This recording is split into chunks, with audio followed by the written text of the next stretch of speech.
Hi, everybody. Welcome to the best and worst of somebody. This is the series that we do to give you a taste of the Hidden Gems podcast, which is the podcast that we do every week where we talk about the streaming services and some of our favorite hidden gems from those services. We like to hopefully give you a little feel of our dynamic and what we do on that show. If you like this smaller episode, then you hopefully will listen to the longer episode of Hidden Gems.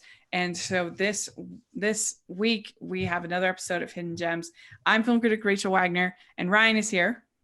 Hey, Rachel, so great to be back with you once again. And this week we're going to be talking about Ben Affleck. Now, this is an actor who I think started off kind of ho-hum. He was in some pretty terrible movies, but once the 2010s hit, that was where he really started to hit his stride, and he was just churning out nothing but quality to the point where he got cast as Batman, and that's a whole another story for another podcast. But he started out as like somebody who was kind of in the shadow of Matt Damon, but then as time went on, he carved out a nice little career for himself, which is still going strong today. Plus, he conquered alcoholism, so big ups to him for doing that. Yeah. Yeah, that's not easy to do. And he's done quite a bit of variety. And of course, he is not only a actor, but also a talented director and writer. So he's proven to be an important voice for in the last 10 years or so. And I thought about him for best and worst this week because of the Snyder Cut release. And he seemed like the best of that cast to pick for, aside from maybe Jeremy Irons is the only one I can think of that would be a good one for that has sort of the depth that you need for best and worst. And so I'm excited to get to talk about what we think are his best and worst, and we'd love to hear your comments in your picks in the comments section. So make sure to let us know, or on Twitter. So Ryan, why don't you start? What is your best of Ben Affleck? So when it came to my best of Ben Affleck, it basically came to a three-way tie. It came down to Good Will Hunting, The Way Back, which is still my favorite movie of 2020, and you can't change my mind on that, I wouldn't and want to. and Argo. And what ultimately led me to choosing Argo is for the simple reason that Ben Affleck not only starred in it, but he also directed it, and like he did double duty for this one. And even though he's awesome in Good Will Hunting, he's more of a supporting player. And in The Way Back, he gave a fantastic performance. But there's something about someone who either writes and directs or either stars and directs a movie that just stands out more to me in my mind. Plus, Argo won Best Picture for 2012, so double bonus points there. But even if you didn't count the awards, Argo is still a fantastic movie. It's fantastic in terms of a spy movie. It's a fantastic look at like Hollywood in like the late 70s, early 80s. It's a fantastic look at a pretty embarrassing time in American history where the Iranian hostage crisis happened, and I'm a history buff, so I'm in love with this.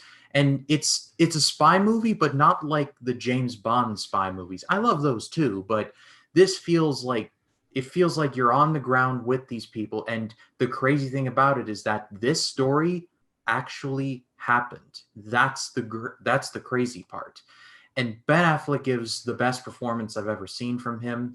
He has many fantastic scenes, especially in this one where he talks to one of the not refugees, but one of the house guests. And he basically just lets his facade go and says, I have never let anyone out, and I don't plan on starting now. And just that scene is just fantastic. And the whole final airport scene is just like I was literally like on the edge of my seat, to borrow an overused cliche. So I mean, I could talk about this movie for days. Like Alan Arkin is in it, John Goodman is in it, Bryan Cranston is awesome in it. Just this movie is just it's Ben Affleck's masterpiece from every conceivable angle you could look at it. Yeah, this would have been my pick also. I think it's so entertaining, and I love movies that make you cheer at the end. When they finally get on that plane, I am cheering. I'm so excited. It's very satisfying. It's very crowd pleasing. And a lot of times those movies get kind of the people turn their nose at kind of crowd pleasing films, but I was very How entertained. dare people be happy? Yeah. And so I really enjoy that. If I was going to throw out another one, and I kind of debated because he's more of a supporting role, but I would pick Dazed and Confused by Richard Linklater, one of my favorite films. I really enjoy it. You really get a great feel for all of these teenagers that are finishing up high school and what is going to happen in the next kind of phase of their life. And I really love Richard Linklater. I think that he's great. And I think this is one of his best movies. The soundtrack is one of the best ever in the history of movies. And it has an incredible cast with Jason London and Matthew McConaughey. All right, all right, all right. It comes from this movie. You have Adam Goldberg, you have Anthony Rapp, Mila Jovovich, Ben Affleck. He actually plays kind of a bully who's sort of mean in this movie, but he does a good job playing a bully who has this board, and he's gonna whack the freshman. And I don't know, this movie is just, I think it really captures the that moment in time of you're finished high school, you're moving on to the next phase, and life is changing, and what's going to happen. And so I love it. I think it's great. Have you ever seen Days Confused? No, like I said when you recommended it for our Hulu episode, I picked it up at a Oh yeah. garage sale for like 50 cents, and I've been meaning to watch it, but just other stuff was got in the way. I really should though, because I've heard nothing but fantastic things, and I mean, it gave Matthew McConaughey a career that he's written to this very day, so that's pretty Yeah. important. Well, let's talk about the worst of Ben Affleck. We have it's interesting to me because I wanted to pick Armageddon, because Armageddon actually is kind of a memorable movie for me because it was the first movie that I ever really completely disagreed with my friends that I that they that I remember watching it with them in high school, and they were really into it, and I was like, this is so stupid, this is really bad.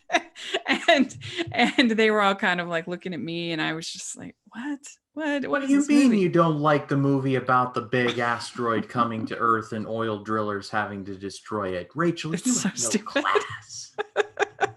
But I have to say that Pearl Harbor is worse. It's because it's about real events and real things. It's such a bad movie. It's such a chore, and turning into this kind of weepy romance that it's not good. Of course, they do the same thing in Armageddon, but again, you're talking about real people with Pearl Harbor. So those are the two worst, in my opinion. I haven't seen Jiggly. I have not seen Jiggly either, but my worst is Pearl Harbor for certain because I am a bit of a Michael Bay apologist. I think that he is technically a very good filmmaker and very good at his job, but unfortunately, sometimes the movies he makes are rather gross, and Pearl Harbor is more than certainly one of them. It turns a true American tragedy in Pearl Harbor into this like Titanic style movie, and it wasn't necessary. It was never necessary. And it also with the Doolittle raid at the end, and it was just like, what was the point of any of this? And God, Ben Affleck is the worst part of that movie just because of him like being there. I think he's tolerable in the movie, but I just think that on the whole, just the movie itself, he's just guilty by association. Yeah. I was not a fan of this movie at all. I just thought it Oh. was very gross. Like this and Pain and Gain are two of my least favorite movies, just in general. Yeah, and I think Alec Baldwin is really the worst of the worst. The just the incredibly cliched and canned dialogue that they give him to say. You just cringe when you hear it. But it's, I mean, the actual attack is impressive, and it's long, kind of exhausting, almost long. But everything around that is just, it's just really bad. It's really bad. So there we go. That is our best and worst of Ben Affleck. Let us know what you would pick, and let us know what you think. If you've seen any of these films that we talked about, or if you've seen the new Justice League, feel free to comment in the comments section. And Ryan, where can people find you? They can find me on Facebook, Twitter, Instagram, and Letterboxd at RyanCam20. And there's, of course, my YouTube channel, which is just called Ryan Cam. Some personal life has gotten in the way, so my Big Lebowski video and my new release roundup did get delayed. However, they are edited and they will be released later on this week. I'll also be releasing an AFI project video on Raiders of the Lost Ark. Some of y'all might have heard of that one. And then on Sunday, I'll be releasing my first reaction to the Ghibli film Porco Rosso. So if you have not checked me out, please do. I am so happy with where the channel is going. I just crossed 130 subscribers. I'm at 131 at the time of this recording. So I'm super grateful for everything, and this is just only the beginning. So if you like me on this podcast and you want to check out my channel, please do. I put a lot of time and effort into it. I'm very proud of it. Yeah, you shall definitely check out his channel. It's really good. And you can find me at Rachel's Reviews, all of our social media, iTunes, YouTube, and on Rotten Tomatoes. So please check that out. Also, make sure you're following the Hallmarkies podcast. We have lots of really good stuff going on over there. And we also have our Patreon group and merch store. And if you can give this video a thumbs up and subscribe to the channel, we appreciate that. And thanks so much, everybody. And we'll talk to you all later. Bye.